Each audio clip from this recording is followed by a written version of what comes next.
Nestled on the picturesque Hawkesbury, the abandoned lunatic asylum that's rotting away.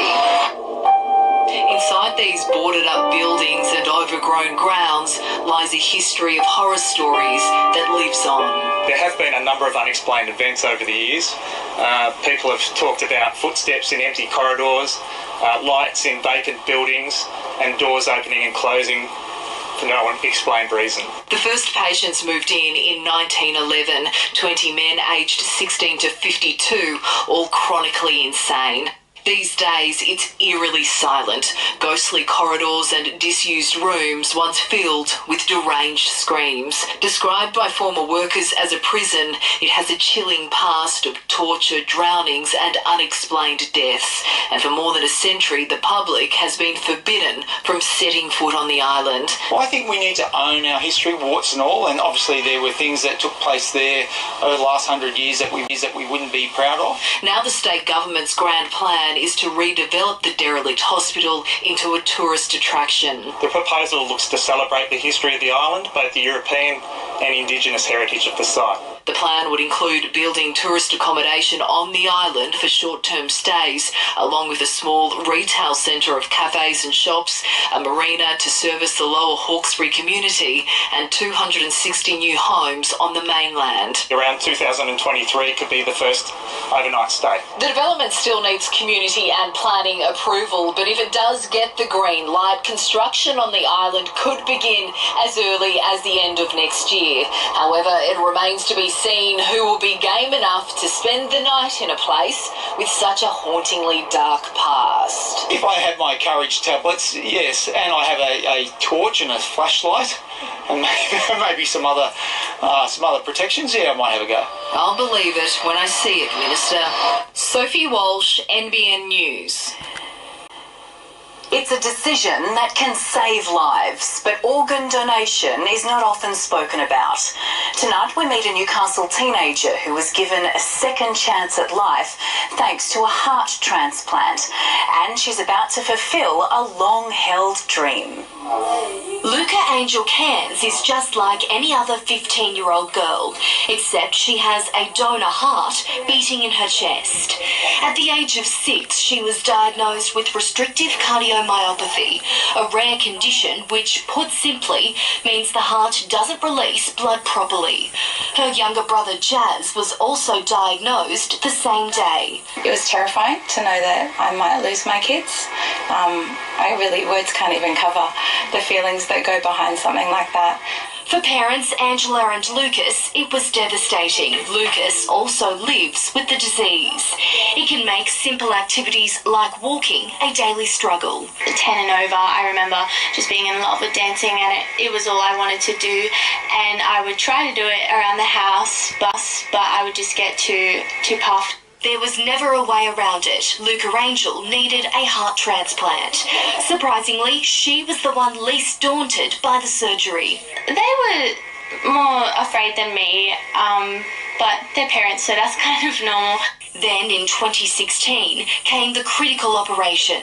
After hours in surgery and months in rehab, the teenager reached milestone after milestone. To be able to watch her learn to walk again, to set a goal of cartwheeling and being able to nail that just 8 weeks down the track of transplant. I love that now I'm able to dance because that's how I release emotion and that's how I deal with stress and that sort of stuff. 2 years on, she's doing things she never thought possible. And this weekend we'll see another when Luca Angel dances in her very first recital at Newcastle's Civic Theatre.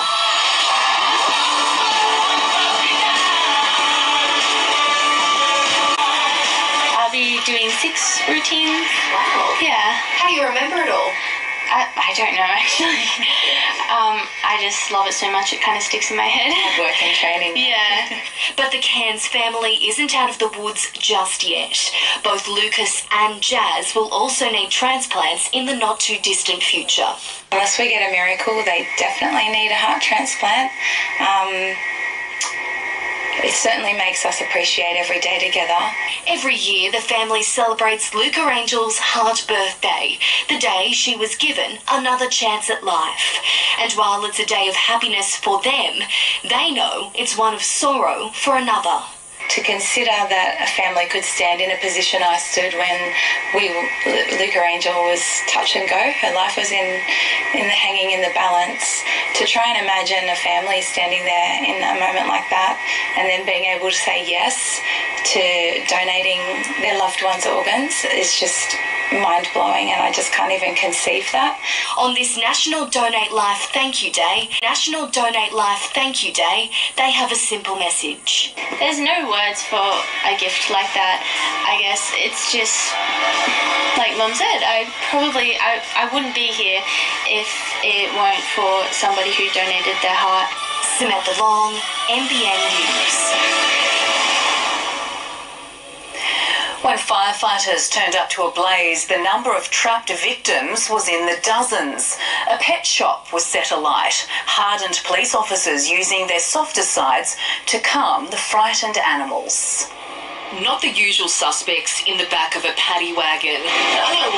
Two frightened dogs nuzzle a police officer having just been pulled from a fire. There are some large dogs and there's small dogs. There's cats, there's ducks, there's all sorts of animals in there, so it's a bit like rounding up sheep. About 3 o'clock this morning, the blaze broke out at a pet shop and vet clinic just north of Brisbane. Firefighters ran from the burning building holding puppies and cats before they turned their attention to bringing the flames under control. There were animals inside, so their main priority then was to rescue as many animals as possible. There was no persons, but of course life is important, any life's important, and the pets became the priority then. Crews set up pens in the car park to contain the survivors, but some needed a cuddle. Is everybody okay? The devastated manager left dealing with the realisation the fire is being treated as suspicious. Sophie Walsh, NBN News. With less than a week until Newcastle hosts its round of the Supercars Championship, motorsport fever has arrived in the Hunter region. A crowd of 10,000 turned out in Cessnock today for Australian Postie Bike Grand Prix to witness an Aussie icon being pushed to its limits by some famous faces. Australia's most famous motocross export, tamed to 6.5 horsepower. As soon as I heard about it, obviously, your instincts are let's go have some fun with the boys. Chad Reed was every bit the star recruit at this year's Australian Postie Bike Grand Prix, lured by the temptation to wind back the clock. Growing up, I rode a postie bike every once in a while and had a bit of fun, but never actually raced one. Reed, just one of 170 riders to take on the tight Cessnock circuit. It's quite technical and you've got to get the flow and the right angles. In a series of races pitching man and woman against machine. It's tough out there. It's really good fun though. And amateurs against champions, in a form of motorsport as equal as it gets. You come out of the corner and you've got the thing pinned and you're going through gears and you think, man, I just want to, you think I got a good exit out of the turn and you don't go past anyone. And some don't go past the first post. The Le Mans start's proving to be as challenging as the CBD track. A circuit with its share of carnage, but today saw just the second red flag in the Grand Prix history. Back in the pits between races, fine-tuning and frustration. And what is it with postie bikes and electrics? Oh mate, I still don't know, we're trying to work that out now.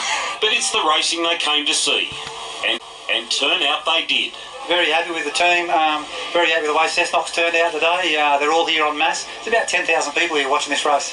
The humble red machines are tuned to their absolute limits, reaching speeds of up to 95 kilometres an hour. Not bad for a little bike that was only ever meant to putt around the farm or deliver the mail. A true testament to an Aussie classic, standing up to the test of riders pushing themselves, their bikes and each other to the limit. The little red machine that just keeps on delivering the goods. It's just good fun, get out and have fun with a lot of people that I grew up with. Stephen Mount, NBN News. Not a bad field at all. It's time for sport now with Mitch Hughes and another loss for our cricketers, Mitch. Unfortunately, that makes 3 out of the last 4 games. Thanks, Jane. Coming up, where to next for our cricketers after another woeful batting performance?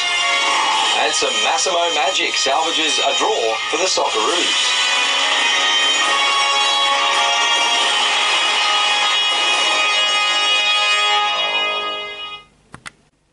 And then it just flies over like a bird of prey. Too powerful for TV, but not to own.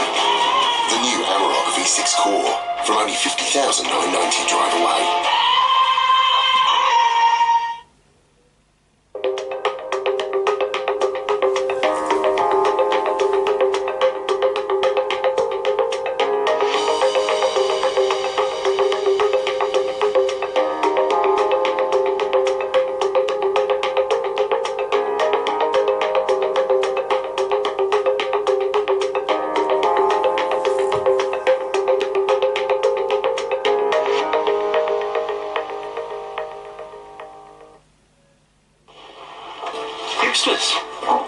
Jack, you're even smarter with your money now. Handcrafted those? Handcraft. So take out APIA home insurance plus car insurance and you'll get 10% off both. It's time to switch to APIA.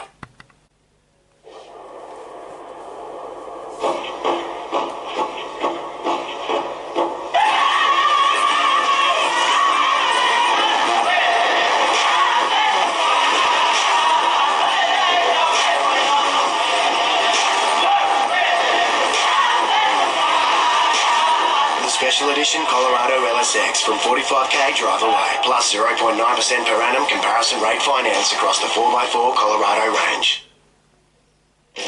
Do hay fever allergies seem inescapable? Choose Telfast from Chemist Warehouse. With 5-in-1 multi-benefit relief, Telfast works fast, is non-drowsy, and gives effective 24-hour multi-symptom relief from hay fever allergies. At Chemist Warehouse, Telfast 180 milligrams is just $29.99. Plus, receive a $7 cashback offer. Break through hay fever allergies with Telfast. Live, look, feel well at Chemist Warehouse. Feel like you're being left behind by settling for one of the big four banks? Well, don't wait for a sign to start getting ahead.